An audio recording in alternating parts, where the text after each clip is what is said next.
Welcome to NMAX civil Muthukani. இந்த வீடியோவில் நம்ம பார்க்க போகிறது இன்டீஜர்ஸில் ட்ரைதஸ் தான் பார்க்க போகிறோம். -100 டிவைடட் பை 5.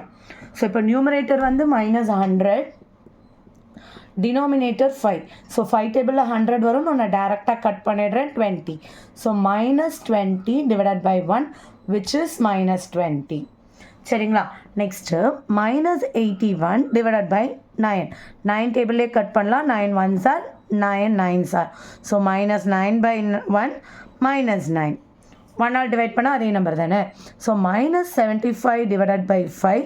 5 டேபிளில் கட் பண்ணிடலாம் 15. So -15. -32 divided by 2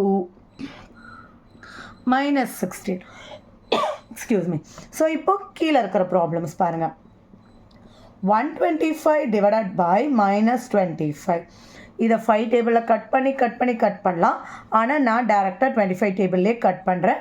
25 5s are 125. So 5 divided by -1 இருக்குது.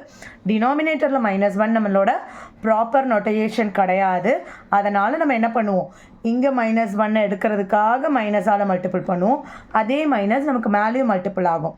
ஸோ -5 ஆகிடும், இது +1 ஆகிடும். நியூமரேட்டரில் இல்லைனா அந்த மிடில் தான் நம்ம அதை எழுதுவோம். ஸோ இப்படி தான் நம்ம ப்ராப்பர் நோட்டேஷனுக்கு மாற்றிடுறோம். So 80 divided by -5, 16 divided by -1 இருக்கும். ஸோ டினாமினேட்டரில் -1 வேண்டாம். ஸோ அப்போ ரெண்டுத்தையும் -1ஆல் மல்டிபிள் பண்ணும்போது மைனஸ் வந்து மேலே ஷிஃப்ட் ஆகிடும். சரிங்களா? ஸோ அதுதான் ப்ராப்பர் நோட்டேஷன், அதுக்காக அப்படி போடுறோம்.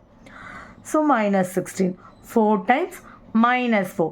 ஸோ இதுலேருந்து நம்ம என்ன கன்க்ளூட் பண்ணலாம் அப்படின்னா, நியூமரேட்டரில் மைனஸ் இருந்தாலோ டினாமினேட்டரில் மைனஸ் இருந்தாலோ நம்மளோட ஆன்சரில் மைனஸ்ன்னு தான் வரும்.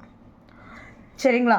அதுக்கு நம்ம எப்படி எழுதிக்கலாம், இப்போ சேம் நம்பராகவே இருந்தால், இப்போ ஏதோ ஒரு நம்பர் ஒரே நம்பராக நம்ம எடுக்கிறோம் அப்படின்னா minus divided by -15 divided by 3 இருந்தாலோ 15 டிவைடட் பை -3 இருந்தாலோ ஆன்சர் -5 தான். அவ்வளோதான்.